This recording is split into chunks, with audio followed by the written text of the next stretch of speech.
Dak's level of play this year, you've been around here a couple of years, but for it to be as consistent as it has been, what can you credit that to at this point in his career?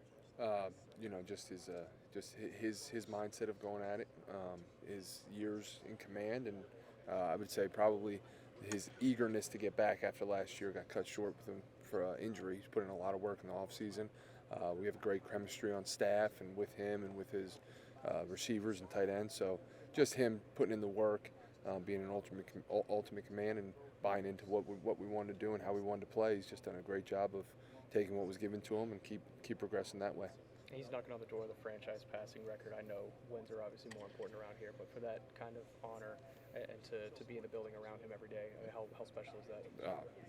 You wouldn't even know. That's why it's special, because he could be passing for his first completion or his millionth completion as a Dallas Cowboy, and you wouldn't know. That's why it's special.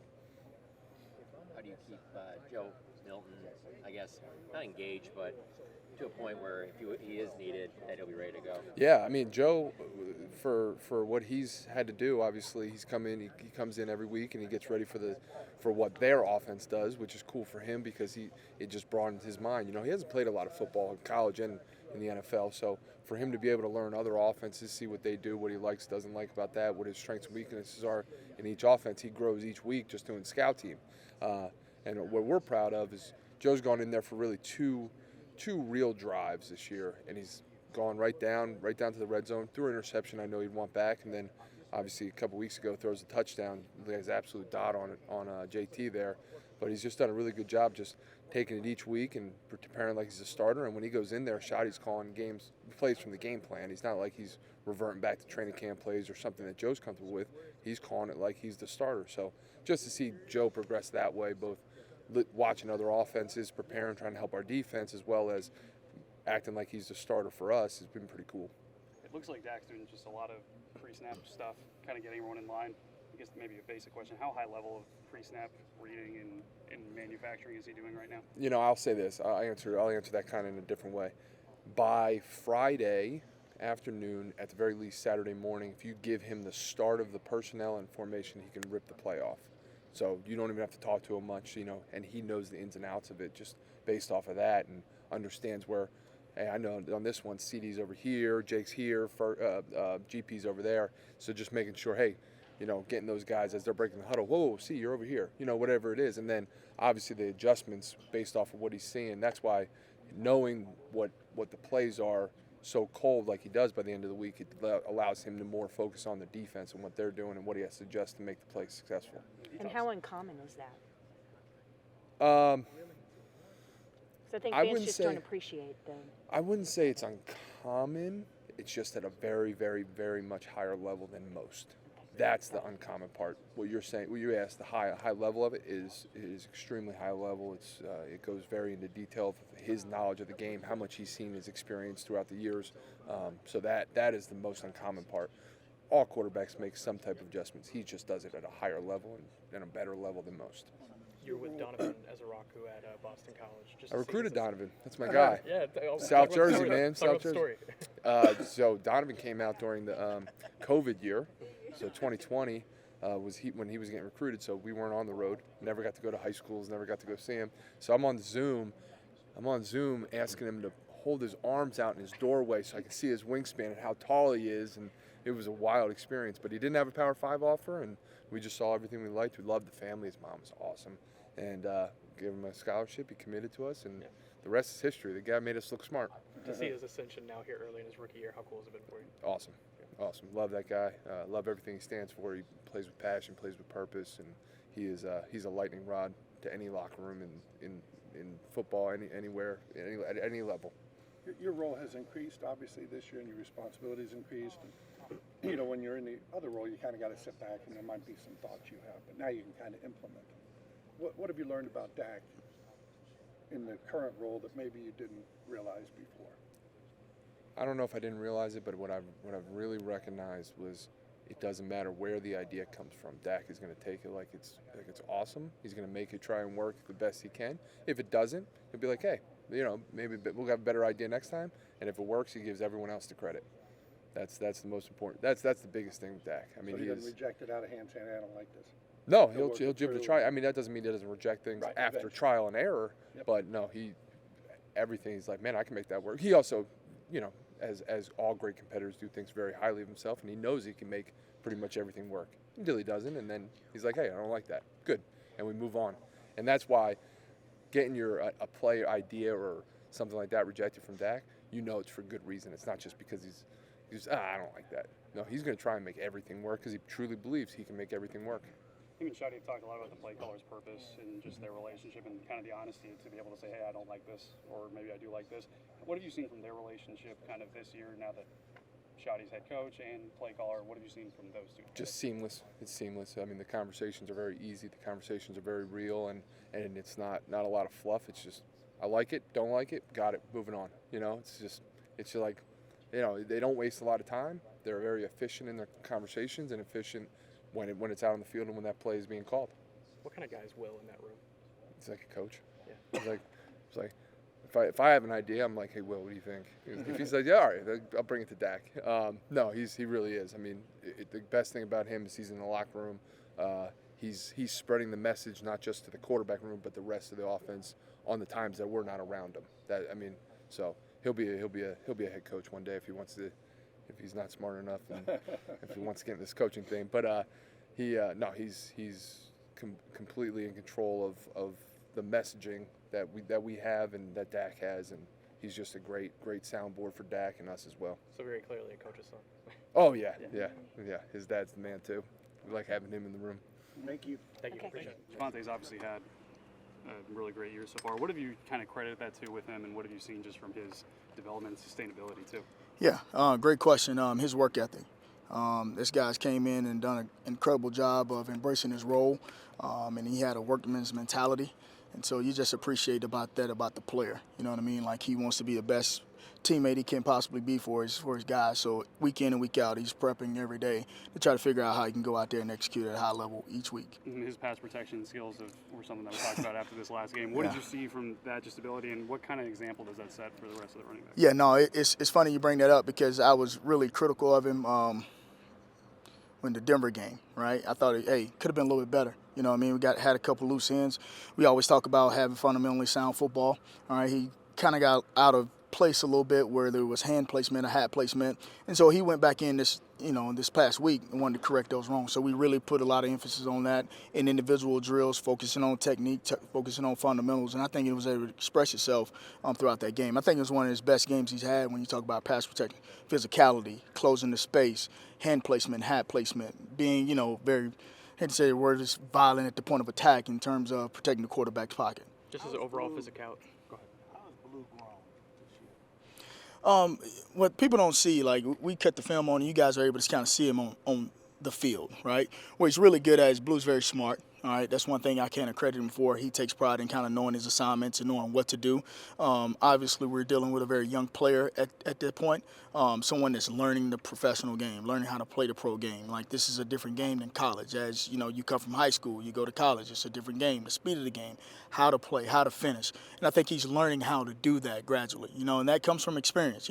That's nothing that you're gonna be able to get in a meeting room, or you can't simulate. You try to simulate as best as possible in practice as much as you can, but we all know, like, you got to go play the game too. So I think some of these things are first time mishaps or first time reps that he's getting in a game. You gotta think back. He only played in one preseason game, so he didn't get a whole lot of experience there either. So a lot of things are first times for him, right? And so here's a player I do believe that will grow and continue to develop in his role.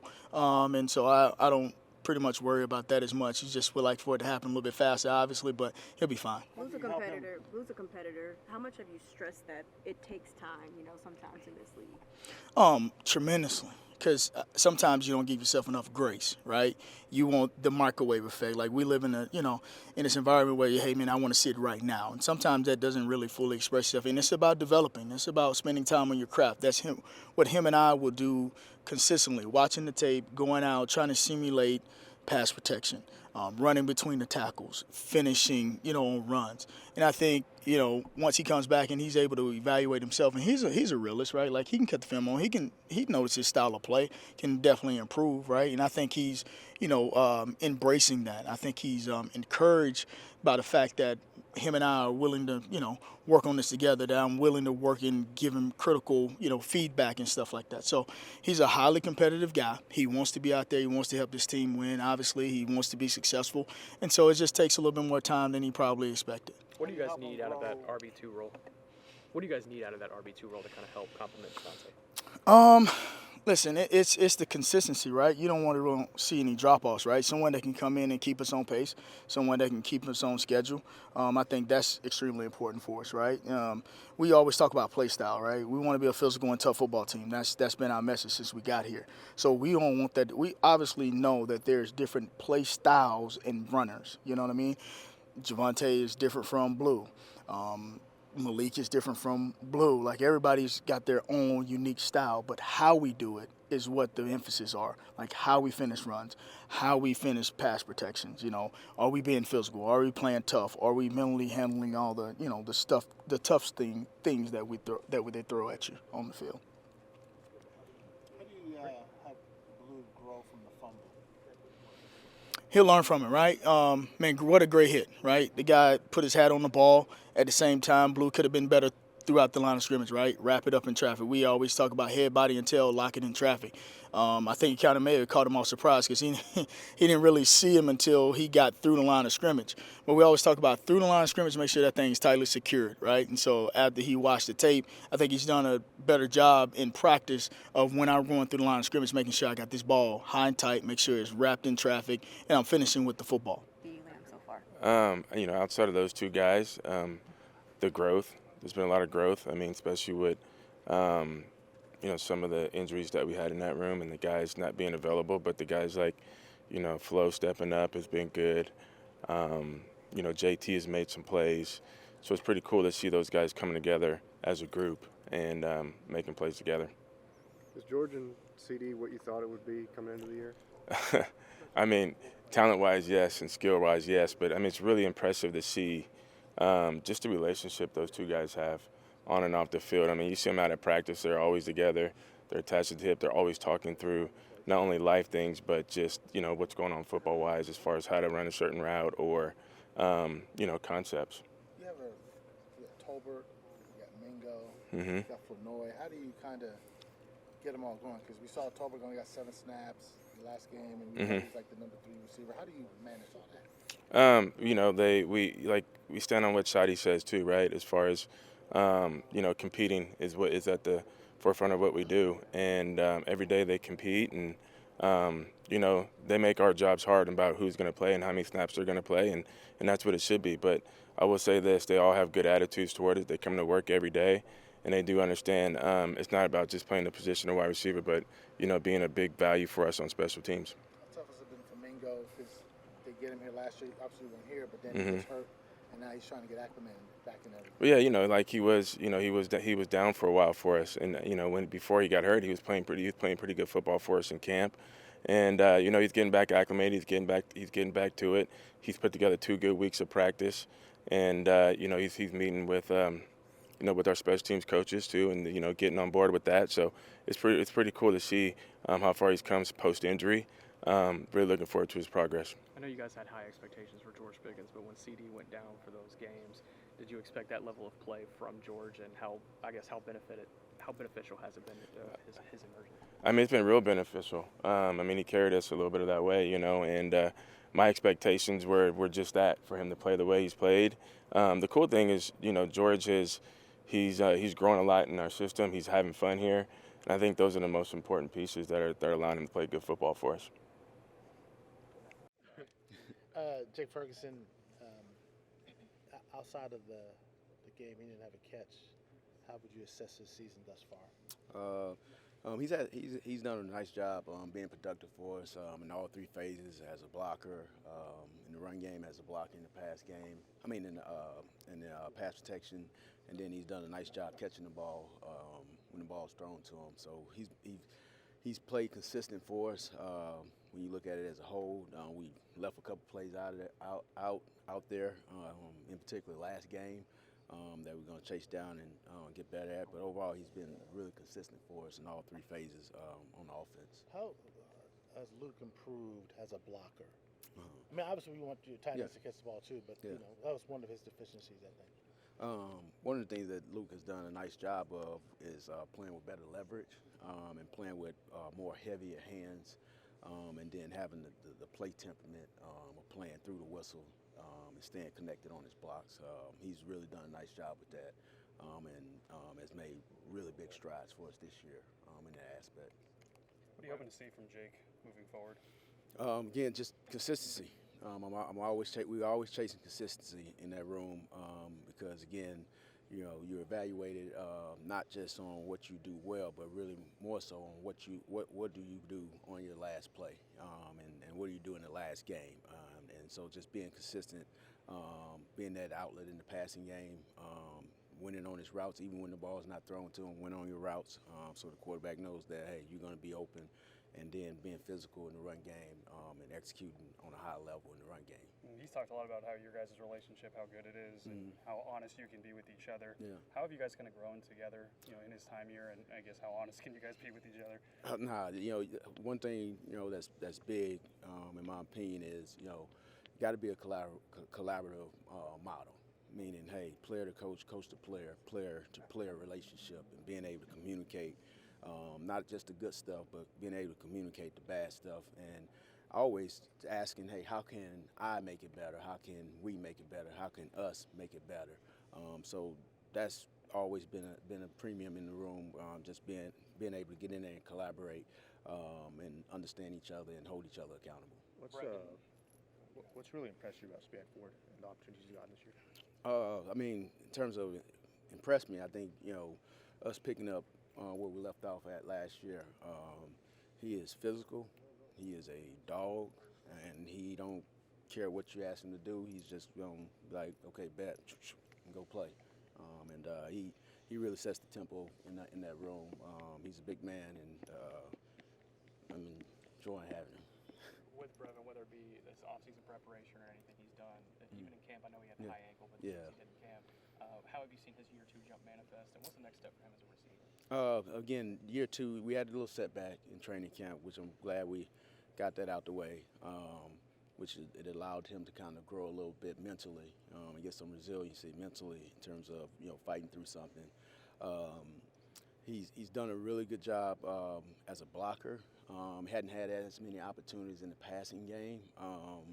But he shows the athletic ability to be able to stretch the seam. Some of the stuff we see in practice, stretching the seam. He's a big target running down the middle of the field. I always joke with him, hey, he got 37-inch arm length. Really, it's 34. But he's a big target that can move and get in and out of his breaks. And so those opportunities have come. You don't necessarily need to try to, manifest it. Just kind of let that game come to him. And he's okay with that. And that's the best. For me, that's the big thing for all those guys. They're not really pressing, saying, hey, I need to get more touches and this, that, and third. They're just all about doing whatever shot it calls, all right, they haul it. And so I'm really appreciative of those guys having that mindset. What's the biggest thing you want to get accomplished during the bye with your group? I would say the biggest thing during the bye, first and foremost, those guys unplugging mentally. Right? We played 9 games. We got 8 to go. That's guaranteed to us. Unplugging mentally. And then when we come in on Monday, sharing with those guys, hey, let's reset, let's refocus, and then respond. All right, let's make sure that we're doing our job to the best of our abilities, all right, so that it helps give this team a chance to win. And I think if we do that, then I'll be happy with it. As you guys use Spanford a lot in motion and lead blocking, often, especially with pulling guards with him. Long story, question short, how much of an asset is he in terms of the run blocking, and how much you guys usually target with him to use him as a weapon? Yeah, we target him a lot in terms of using him as a weapon at the point of attack. We've also built in some things where, hey, now he's not at the point of attack and it's kind of window dressing. Now we run it the other way. But it is a big asset, with his size and with his power and strength. It's like a lineman motioning, and picking up steam and being able to block. And so he's done a really good job for us, and he plays with really good leverage when he executes those blocks. And like I say, the mindset, the play style is, he has the right mindset. Do you guys anticipate him being able to do that so early in his career? I don't think, like last year we didn't do a whole lot of that. We kind of evolved into that a little bit this year. He's just done a really good job at it. I'm assuming you're talking Coach. Sorry, I was over. No, you good? You good? Spanford. Yeah. Yeah. Yeah. Do he and Brock have a little game going as to who can rough up a guy more after the play? No, I don't know. Well, I don't know if they got it going in terms of after the play. They might have something going during the play. To the echo, like we go through the whistle. Go through the whistle. Again, it's just a mindset. In terms of you want to make guys feel your pads, and you want to, when you go into the field, get after guys. And a lot of people talk about being physical, but I like to say I'm from the show me state. You got to show me that you're physical, and those guys embody that. Brell really embodies it. Jason embodies it.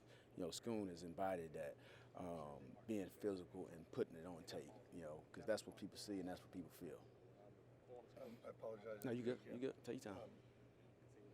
Schoonmaker, he appears to be like taking another level in terms of his blocking. Yes.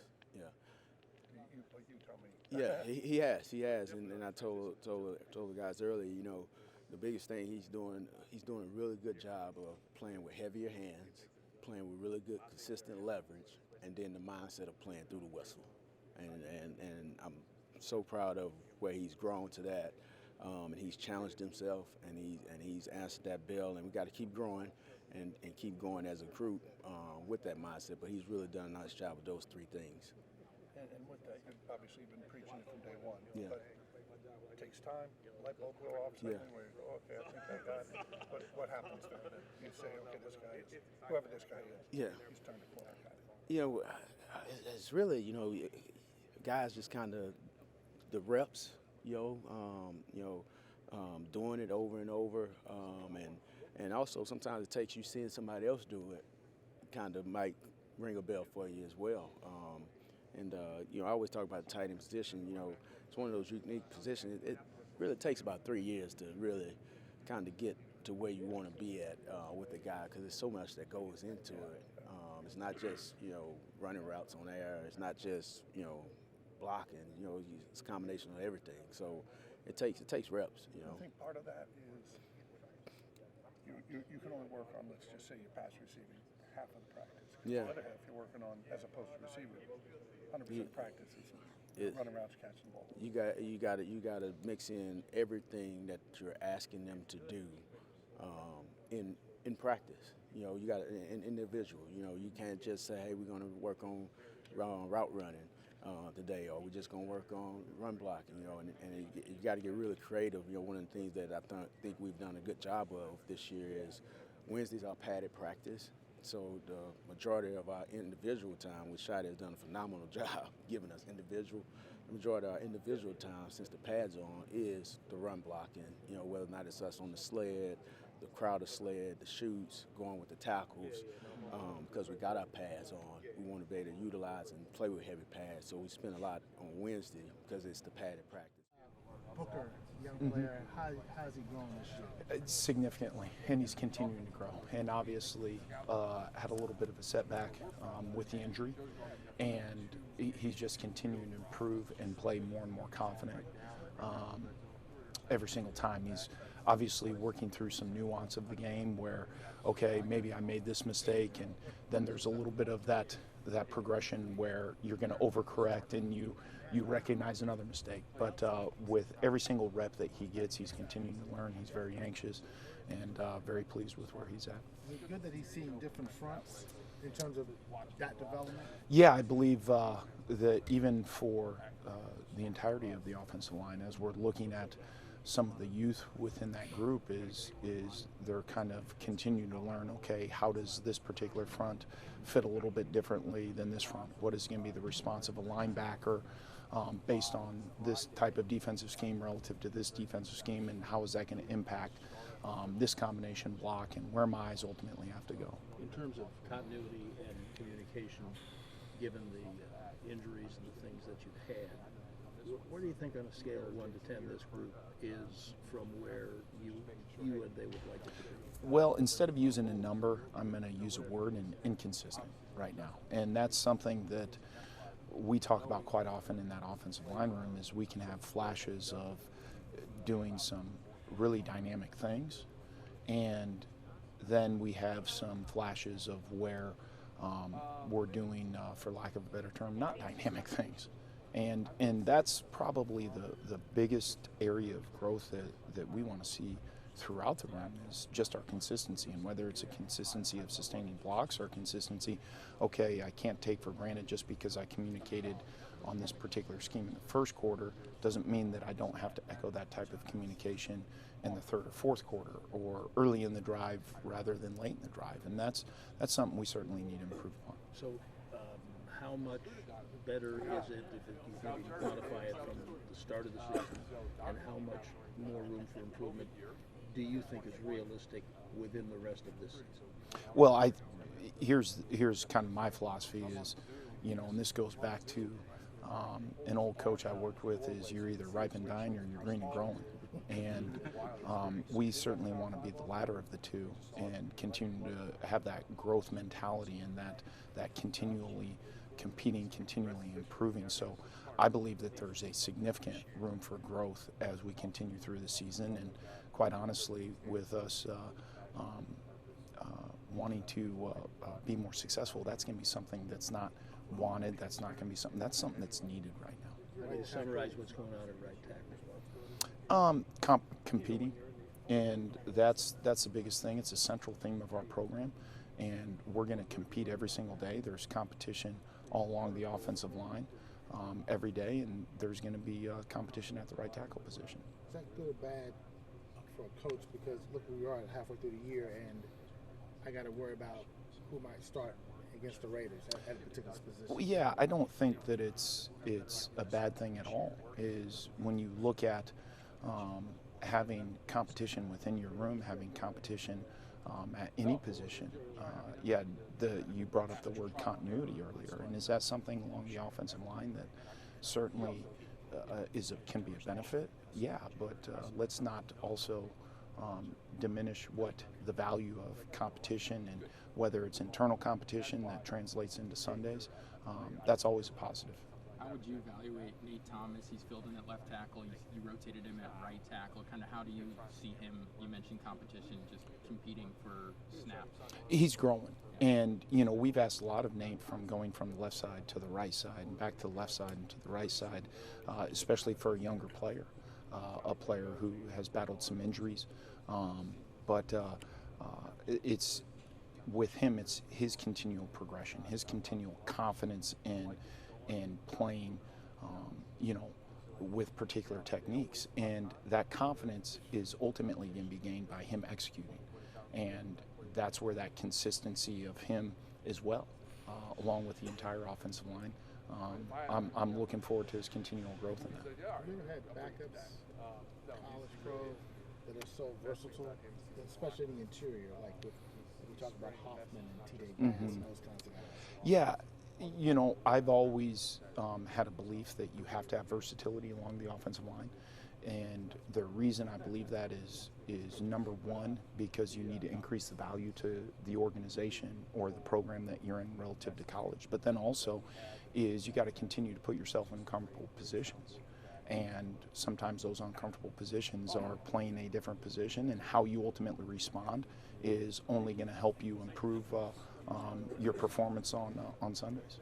What have you thought of Tyler Guyton from your first time being around him, maybe back in training camp till now? And then just what's the next step for him? Yeah, I think he's continuing to mature. He's continuing to mature as a football player. He's gaining more and more confidence in his game, and he again is showing that he can be a dominant football player within the National Football League. And then there's other times where he's kind of shaking his head and goes, gosh, I need to be better. And for him, having that consistent growth for him is I think, going to be kind of his next step. And then I don't know how much, I imagine you watched a decent amount of him last year, but, with him moving from college from the right side to the left side, how much do you think it helps him? Now this is his spot, left tackle is his spot. Yeah, I do believe that him settling into a position and really a challenging position within the National Football League has allowed him to gain a little bit more confidence. And when you look at him, you need to play to improve, and you need to compete in order to improve. And you look at kind of his track record through college, you know, he's still a very young player. And even going into last year, I'm familiar with a little bit of his track. So his growth is on the right track. And, you know, as I'll always say, that growth is never going to be a linear climb. You know, there's going to be ebbs, there's going to be flows, and as long as we're continuing to push forward, then we're heading in the right direction.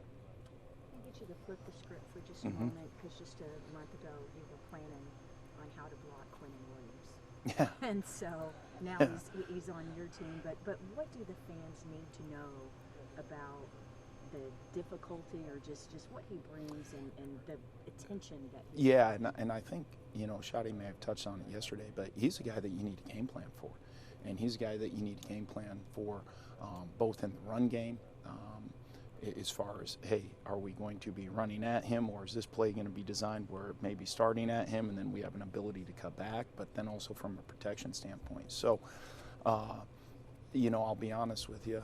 I told him it's a little unfair. I told him this morning, I said that we had a game plan for you 5 or 6 weeks ago. Now we got to find a way to block you, you know, during the week. But certainly, from my standpoint, certainly more excited to block him Wednesday through Friday than on Sunday afternoon.